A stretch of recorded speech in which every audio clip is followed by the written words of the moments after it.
pictures that he showed me, it looked like a Hindu or Buddhist art where you had Buddha in the middle and all the little deities are around and they're all sitting in bubbles.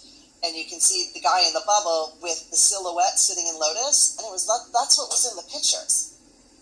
Wow. That he got. Yeah. From the sky. From the sky. And now they're even changing more. That's cool. Yeah, he's like seeing. Yeah, I feel like he's being shown step by step something.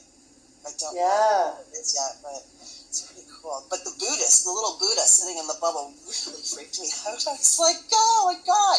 Just like like a real art depiction of Buddhist philosophy. There he was, just sitting there in a bubble, floating in the sky. Yeah. It's so, it's so cool. My brain, so you guys know, highly skeptical of everything and anything, which I think has made me better at going deeper, because when I can question it, then I can feel into it right away, and then, sort of cross the misbelief in my brain off, right? But it's really interesting because now with pictures, right? Pictures are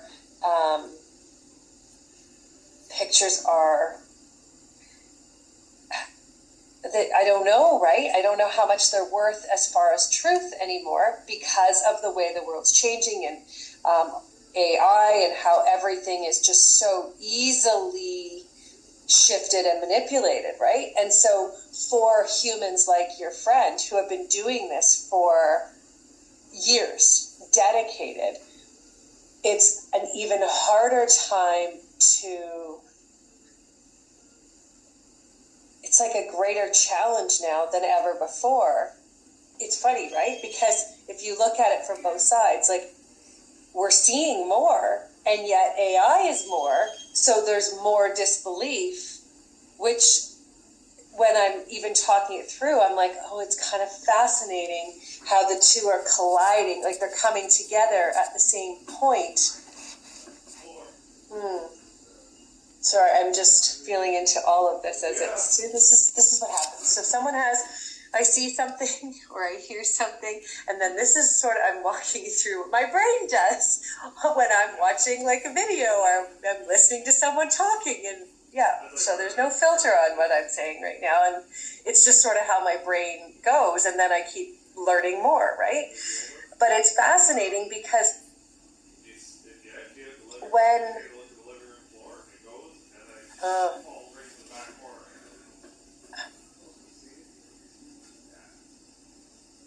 I don't know. There's something unnatural about the process that he's being shown, Carol. And what I mean by that unnatural is it's not naturally occurring.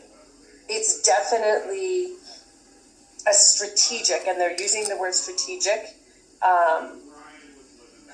a strategic intention behind the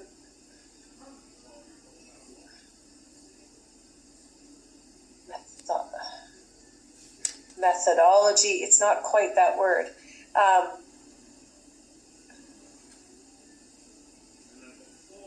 So it definitely is a process, and it's really cool because, for him, there's so much growth in his own personal space, like so much growth, because what happens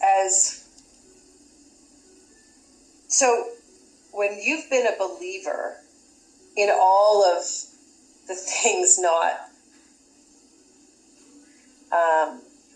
seen, like on the physical, for so long, and you've received so much, the word they're using is annihilation, like so consistent judgment and ridicule to the point where you just, you just keep it to yourself. So then you become this single person who's living their life, searching because you're meant to, and yet you're doing it on your own.